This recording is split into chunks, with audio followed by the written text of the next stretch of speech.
Hi, peace lovers. It's December, and I'm still practicing my Kitty Compost voice. For these last couple of weeks of the year, I've gathered 17 holiday inspired public domain readings from writers like L. Frank Baum, Henry David Thoreau, and Charles Dickens. It's a bit quirky, I know, but so is Kitty, and so is the new Peace podcast series arriving right here on New Year's Day, the Peace Experiments, Experiment Zero.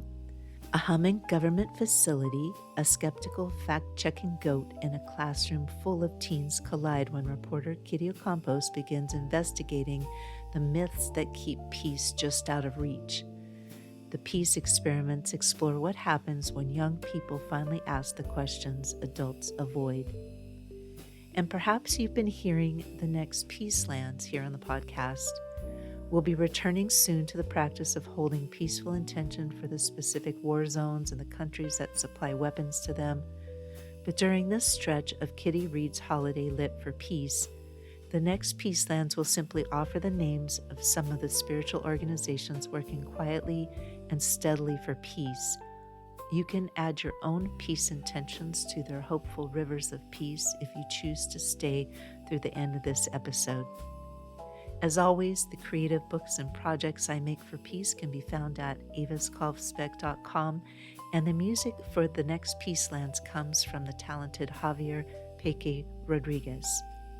For a printable list of all Kitty's holiday readings with links to the full texts, visit aviskalfsbeek.com/holiday or see the show notes. Joy and peace to you and yours and to the world. Now over to Kitty.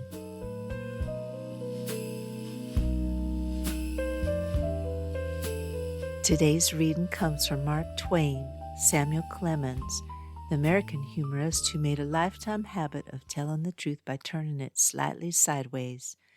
Twain was a river pilot, a journalist, a lecturer, and one of the sharpest observers this country has ever produced. Beneath all the jokes, he carried a reporter's instinct for justice and a deep concern for how children are raised to understand the world.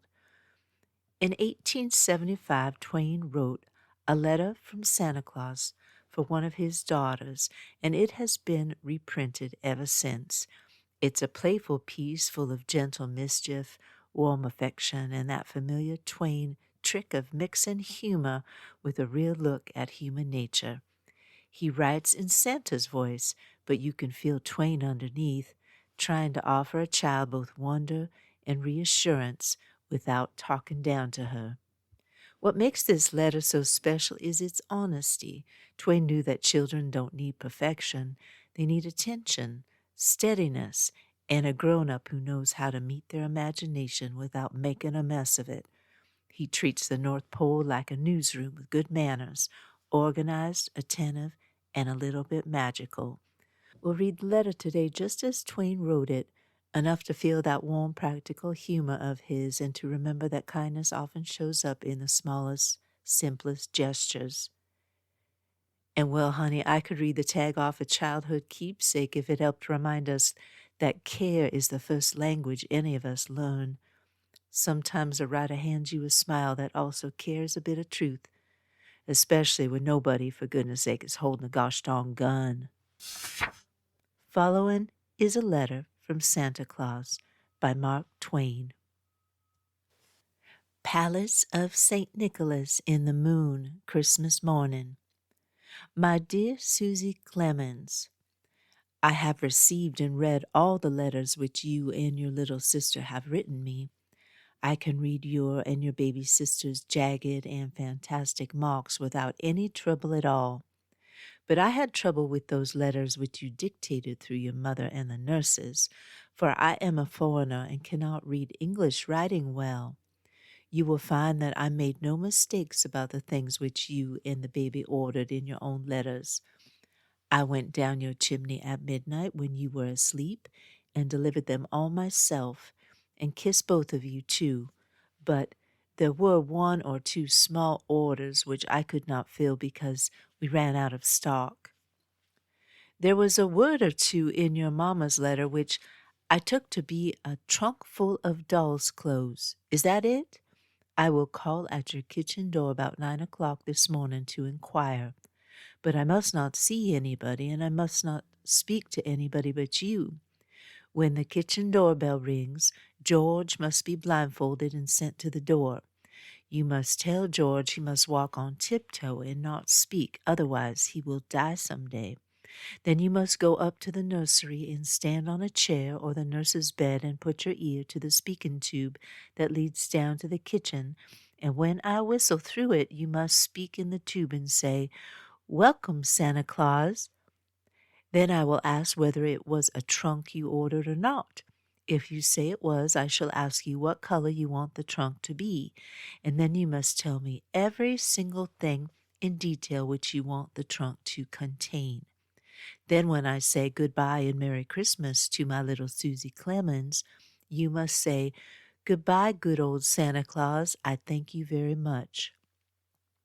Then you must go down into the library and make George close all the doors that open into the main hall, and everybody must keep still for a little while.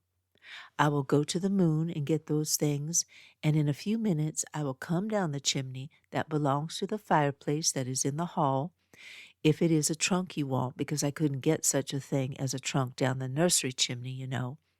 If I should leave any snow in the hall, you must tell George to sweep it into the fireplace, for I haven't time to do such things.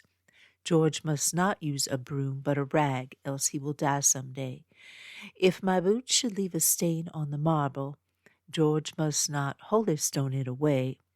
Leave it there always in memory of my visit, and whenever you look at it or show it to anybody, you must let it remind you to be a good little girl. Whenever you are naughty and someone points to that mark which your good old Santa Claus's boot made on the marble, what will you say, little sweetheart? Goodbye for a few minutes till I come down to the world and ring the kitchen doorbell. Your loving Santa Claus, whom people sometimes call the Man in the Moon. Thank you for listening and allowing me to practice Kitty's reporting voice for the big story ahead. Now stay with me a few minutes longer if you're able for the Next Peacelands. Following is a special holiday edition of the Next Peacelands, where we pause on listing the war zones and weapons suppliers. Instead, we rest our intention of peace on a few of the spiritual organizations working tirelessly toward peace. While this list is far from comprehensive, the total number of organizations, large and small, would number in the thousands if we included all who work daily for peace. I ask that you consider taking this time to add your own intention of peace to those working daily toward that goal. Mennonite Central Committee. Peace is here. Community of Santa Hideo. Peace is here. The Network for Religious and Traditional Peacemakers. Peace is here. Religions for Peace. Peace is here. Pax Christi International. Peace is here. American Friends Service Committee. Peace is here. Lutheran Peace Fellowship. Peace is here. The International Fellowship of Reconciliation. Peace is here. Baptist Peace Fellowship. Peace is here. Community Peacemaker Teams. Peace is here. Episcopal Peace Fellowship. Peace is here. Friends Peace Teams. Peace is here. Muslim Peace Fellowship. Peace is here. Buddhist Peace Fellowship. Peace is here. Quaker Peace and Social Witness. Peace is here. Network of Christian Peace Organizations. Peace is here. Network of Spiritual Progressives. Peace is here. United Religions Initiative. Peace is here. The Christian Campaign for Nuclear Disarmament. Peace is here. Agape International Spiritual Center.